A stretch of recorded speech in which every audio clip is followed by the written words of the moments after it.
ဓမ္မတာနမောတံဃာတဝဖယာဖယာတပိတော်သည်ယနေ့သရိုးသားနဲ့သရိုးသမီးတို့အပေါ်မှာမေတ္တာရီဖြတ်ချက်ဝီ၍ဒီစိန်နာမဏိအာဟာတော်ကိုချီးမြှောက်တော်မူပါ၏အရှင်ဖယာ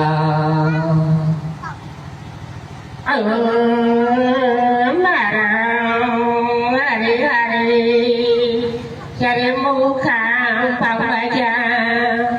ဇရေပိရကြံဟရိဟရိဘာဟိတတုမဟိတတုယာကြတတုမဒါကြတတုဝိရလာခောသုဒကကြာတရာတိတာမူလီ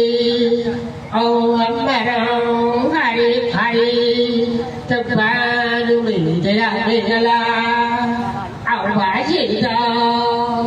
အောက်ပါရှိတော်အောက်ပါရှိတော်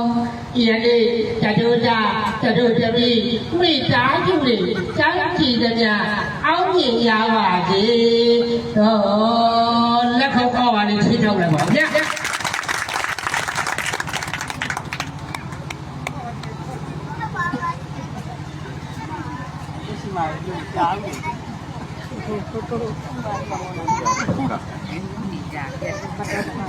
များသောအားဖြင့်ကတော့ပုံနာတော်သဘောချကြည်ကြနော်အဲ့တော့ဒါပုံနာရုပ်တဲ့ဓာတ်လူတိုင်းမတတ်ဘူးဒါကြွားပြတော့မဟုတ်ဘူးစာဝရရိုးရိုးလေးဖတ်ရဖတ်တာပုံနာတော်မျောပြီးတော့ဒီစိန်နာမိခါရတော်ကိုလူတိုင်းမြတ်တော့ကျွန်တော်ဘာလို့ရုပ်တယ်ဆိုတာဘုန်းကြီးတွေသိပြီအကျိုးအသေးကြီးတဲ့ပုဂ္ဂိုလ်တွေကလည်းနားလည်ပါလိမ့်နော်